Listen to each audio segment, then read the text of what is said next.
In the frozen stillness of the Ardennes winter, long before the sun pushed its way through the fog, a single tank lay silent. Its steel frame, feared across continents, now breathed only the faint echo of a dying engine. For the men standing beside it, the silence said more than any report ever could. Something deeper than machinery had failed. Something fundamental. Most stories of war begin with the clash of armies. This one begins with a question whispered in the dark. How does a force built on iron, discipline, and ambition come to a halt, not by enemy fire, but by the emptiness of a fuel gauge? The answer was not lying on a battlefield. It was stacked quietly in an abandoned American depot, where rows of untouched gasoline cans gleamed in the dawn like a revelation. That morning, as German troops crowded around 50,000 gallons of American fuel, a realization colder than the December wind settled over their commander. Victory would not be decided by courage or tactics. It would be decided by what fed the engines of war. And the Americans had oceans. Germany had drops. Modern wars rarely collapse in a single moment. They unravel quietly through shortages, delays, and decisions made months before the first shot is fired. By the summer of 1944, the German war machine was already bleeding from within. Allied bombers had reduced synthetic fuel plants to twisted metal, cutting production by more than 90%. What flowed from the Reich's refineries no longer matched the demands of a mechanized army stretched across continents. Commanders rationed gasoline by the liter, aircraft sat grounded, veteran tank crews trained on maps instead of engines. Yet Adolf Hitler envisioned one last reversal of fate, a massive winter offensive through the Ardennes. Its purpose was brutally simple: break the American front, seize Antwerp, and split the Allied coalition. But hidden beneath the boldness was a truth that only his logisticians dared whisper. The assault had no hope unless German forces captured American fuel along the way. For Joachim Peiper and his Kampfgruppe, this reality defined every choice before the battle even began. Peiper's armored spearhead, designated the Schwerpunkt of the offensive, received just 31,000 gallons of fuel, barely enough for 50 miles of combat operations. The Meuse River, their essential objective, lay 65 miles away. The mathematics were merciless. Success depended not on maneuver, but on seizing depots the Americans might abandon. When Peiper attended the final briefing on December 14th, his orders reflected this desperation. Tanks would move in single file to conserve fuel. Engines were to be shut down during every halt longer than 5 minutes. Capturing American supplies was not merely encouraged, it superseded all tactical priorities. Victory required gasoline before territory. Even ammunition was secondary. At dawn on December 16th, the German offensive erupted with an artillery barrage powerful enough to recall the early triumphs of the Blitzkrieg. But the veneer of strength masked the fragility beneath. Panzer columns quickly bogged down on narrow country roads that German maps had misrepresented as highways. Vehicles designed for the open Russian steppes groaned through muddy forest paths. Congestion grew for miles. Engines idled longer than intended, and precious gallons evaporated into the cold air. Then came Lanzarote. 18 American reconnaissance soldiers, barely more than a squad, held off Peiper's advancing column for nearly 10 hours. Their resistance forced dozens of German tanks and half-tracks to idle in place, consuming the very resource the offensive could not spare. By the time the bottleneck cleared, Kampfgruppe Peiper had already burned almost half of its allocated fuel. When the column finally reached the outskirts of Hansfeld, in the pre-dawn hours of December 17th, the realization struck with brutal clarity. After barely 20 miles of progress, Peiper's tanks were already running dry. The campaign meant to rescue the Reich had become a race against its own empty fuel lines. That was the moment they discovered the American depot. The captured fuel at Hansfeld did more than bring Peiper's column back to life. For a brief moment, it revived the illusion that the offensive could still succeed. His crews worked feverishly in the bitter wind, pouring American gasoline into German tanks as if each gallon were a lifeline. Engines rumbled back to life. Tracks bit into the frozen earth. Every man felt the fragile momentum returning. But as Kampfgruppe Peiper pushed deeper into Belgium, the nature of the war began to reveal itself. The first signs came in the form of documents. Among the abandoned American offices at Hansfeld, a German sergeant found shipping manifests, ordinary papers that told an extraordinary story. The fuel Piper had just captured had crossed an entire world. From Texas to New York, from New York to Liverpool, from Liverpool across the Channel, and then hundreds of miles by truck to the front. 6,000 miles in 6 weeks. What Germany guarded with divisions, the United States delivered with routine efficiency.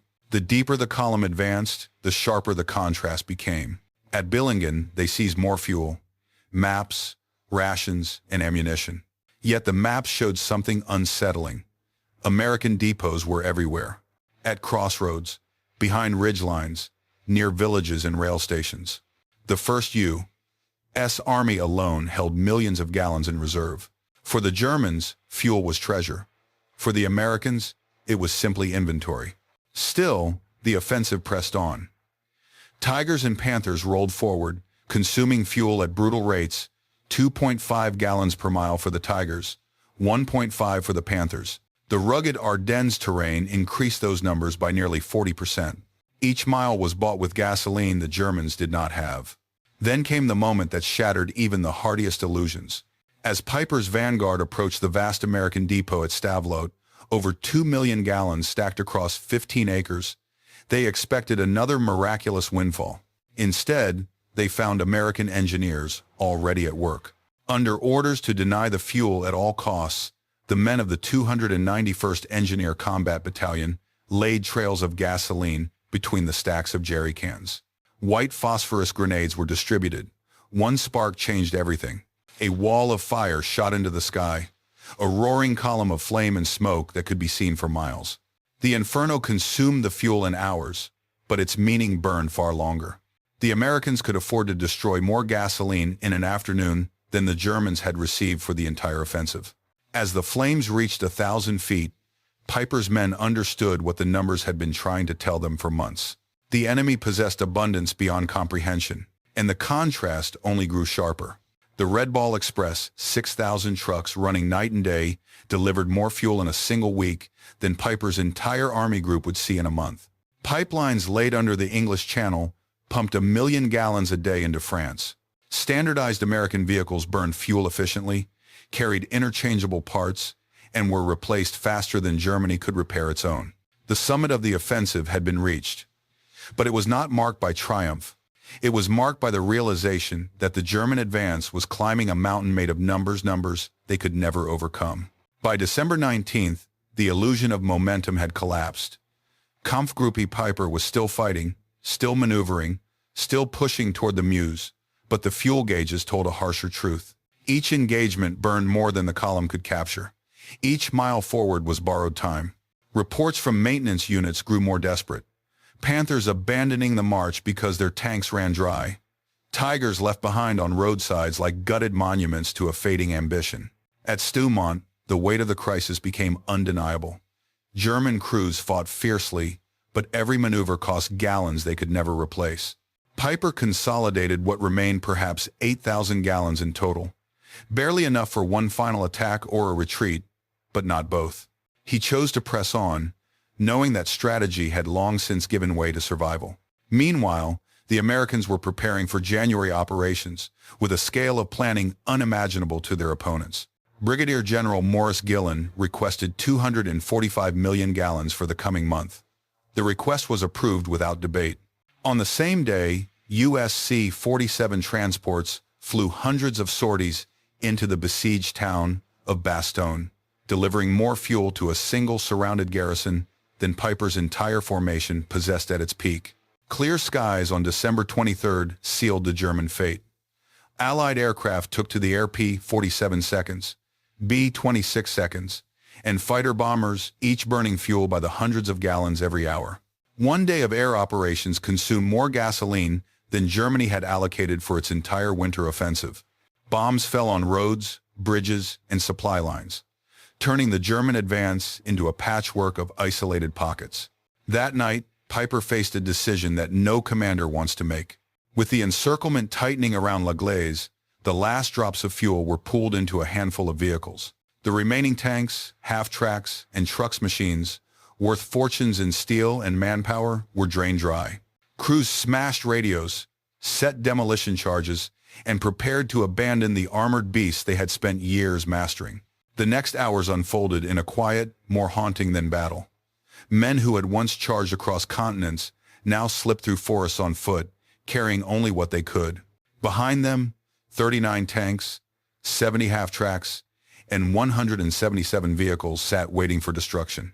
When the explosions came, they lit the night with brief bursts of orange, final markers of a force that had moved 60 miles, captured depots, shattered towns, and yet had been defeated not by an enemy maneuver, but by the simplest arithmetic of war.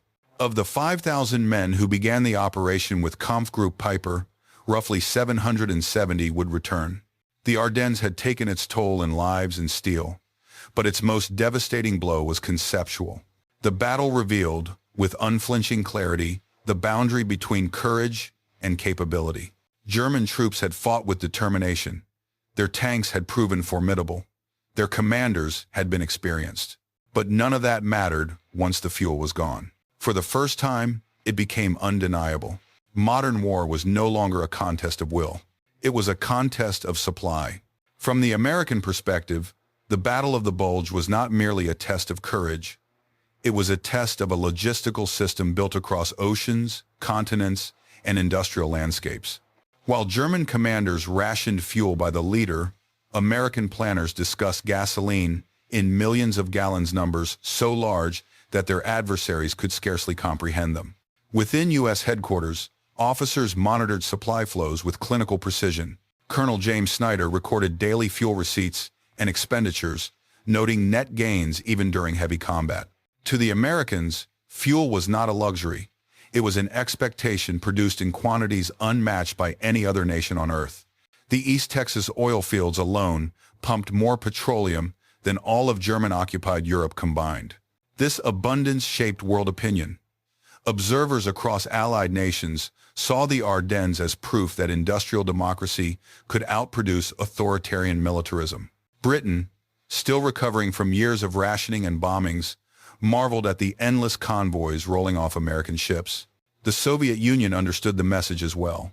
Behind every American soldier stood a vast engine of factories, refineries, pipelines, and workers whose output seemed inexhaustible. At a strategic level, American doctrine emphasized mobility above all. Tanks, trucks, and aircraft were built around standardization, parts interchangeable, maintenance simplified, fuel consumption efficient. A Sherman tank burned roughly a third of the gasoline required by a Tiger. U.S. trucks averaged 8 miles per gallon under load, and when one broke, it was often faster to replace the entire vehicle than to repair it. To the Americans, destroying millions of gallons at Stavelot was not an act of desperation. It was an act of confidence. They could afford it. World leaders understood the implications. After the war, at Nuremberg, German generals repeatedly cited logistics, not courage, not tactical failure, as the decisive factor of 1944. They acknowledged that the United States had rewritten the nature of modern warfare. Battles would be determined less by generals in the field and more by supply officers, engineers, and industrial workers thousands of miles from the front. The world had stepped into a new era. Logistics was no longer the hidden backbone of war. It was the war. Today, the Tiger tank that once led Kampfgruppe Piper stands silent in a small museum at l'Église. Its armor is intact, its gun is intact. Even its tracks, though weathered by decades, still rest exactly where the crew abandoned them. Only the fuel gauge tells the real story. It sits frozen at empty, a quiet monument to the moment when tactical brilliance met logistical reality and lost. Visitors often ask why such a formidable machine was left behind. The answer is not found in the scars of battle, but in the invisible threads of supply lines stretching across nations. That December, Germany lost not because its soldiers fought poorly or because its tanks were inferior. It lost because its engines were starved, while American engines were fed by an industrial system vast enough to circle the globe. The legacy of Hansfeld and Stavelot reaches far beyond the Ardennes. It marked the end of the romantic myth that wars are won solely by bravery, bold maneuvers, or the genius of generals. The truth was harder, colder, and more enduring. Modern warfare is a contest of production, fuel, transportation, and the relentless capacity to sustain movement. Courage matters, Skill matters, but without supply, they evaporate like heat on winter steel. Joachim Peiper understood this long before historians put it into words. When he stood among 50,000 gallons of captured American fuel, he glimpsed an uncomfortable reality. What seemed miraculous to him was insignificant to the enemy. What his army needed to survive, the Americans could burn without hesitation. That knowledge was more decisive than any artillery barrage or armored breakthrough. And so the Ardennes became more than a battlefield. It became a lesson, a cautionary reminder that nations rise and fall not only on the strength of their armies, but on the strength of their foundations, the factories, the refineries, the workers who never see the front but shape its outcome all the same. As you reflect on this chapter of history, consider a question that echoes across decades.